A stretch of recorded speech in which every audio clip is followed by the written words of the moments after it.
don't think you can get out of this bed yet, she said as she put him back in his bed and reinteresting the tube. And Jeff sat there with no vision, no idea what his surroundings were. Finally, after hours, he heard his mother. "Honey, are you okay?" She asked. Jeff couldn't answer, though.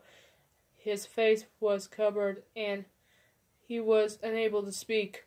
"Oh, honey, I have some great news. After all the witnesses told the police that Randy confused of trying to attack you, they decided to let Lou go."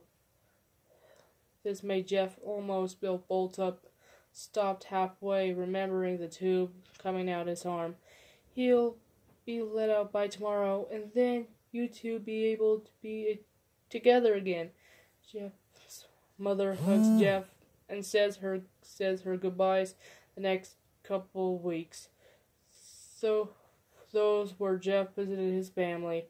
Then the day where the bandages were removed, his family is there to see what he looks like as the doctors unwrap the bandages.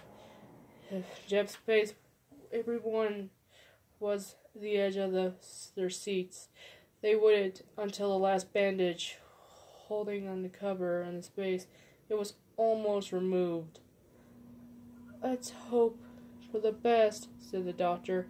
He quickly pulls the clothes, letting the rest fall from Jeff's face. Jeff's mother screams in the sight of his face.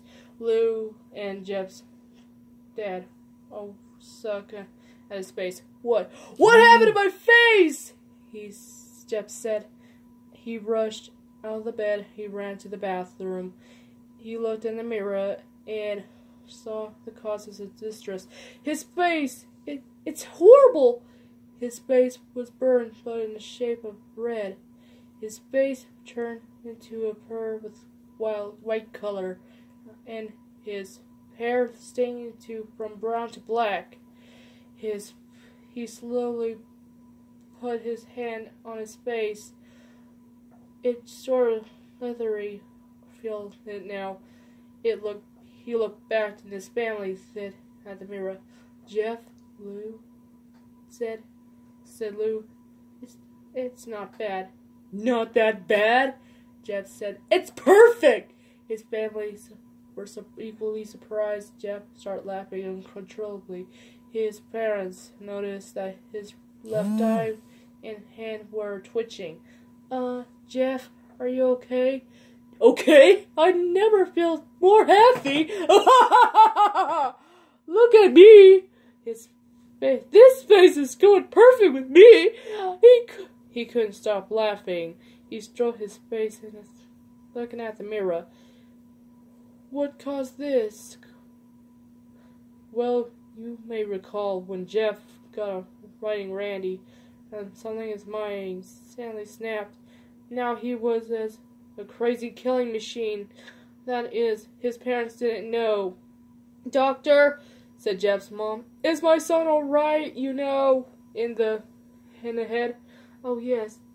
His behaviors go patients that have been taking away large amounts of painkillers. And if this behavior doesn't change for a few weeks, bring him back here, and we'll give him a psychotest test." "Oh, thank you, doctor." Jeff's mom went over to Jeff. "Jeff, sweetie, it's time to go." Jeff looks away in the mirror, and his face has transformed into a crazy smile. "Okay, Mommy!" His mother took him on the shoulder and took him as close.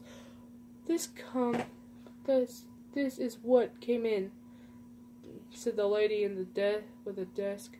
Jeff's mom looked down and see his black dress and pants and white hoodie that her son wore.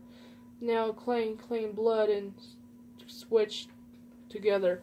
Jeff's mother led him to his room and made him put his clothes on. But then they left, knowing they had their final day of life.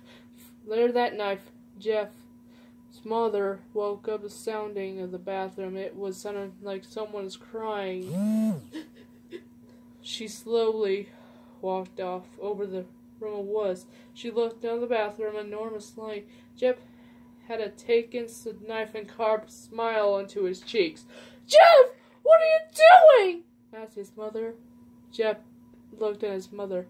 I keep smiling, Mommy. It hurts a while, but now I'll smile forever. Jeff's mother noticed. His eyes are rain eye. Jeff, your eyes! His eyes were seemingly never closing. I couldn't see my face. I got tired and my eyes started to close, but I burned out in my lids, so I could forever see myself, mighty face. Jeff's mother slowly gets back away and seeing her son was going insane. What's wrong, Mommy? Aren't I beautiful? Yes, son, said Mom. She said, yes, you are. Let me go and get Daddy. So he could see her face. She ran into the room and shook Jeff's dad in from the sleep. Honey, get the gun, She stopped as saw Jeff in the doorway holding a knife. Mommy, you lied! That was the last thing they do. Jeff rushed them and getting a knife and gutting both of them. His brother Lou woke up and startled the noise, and he didn't hear anything else, so he shut his eyes and tried to go back to sleep. And it was a border of slumber. He got out of the bed, the strangest feeling on watching him. He looked up before Jeff's hand covered in his mouth, and he slowly raised a knife and ready to plunge into Lou. Lou thrashed around and tried to escape Jeff's grip. Shh, just go to sleep.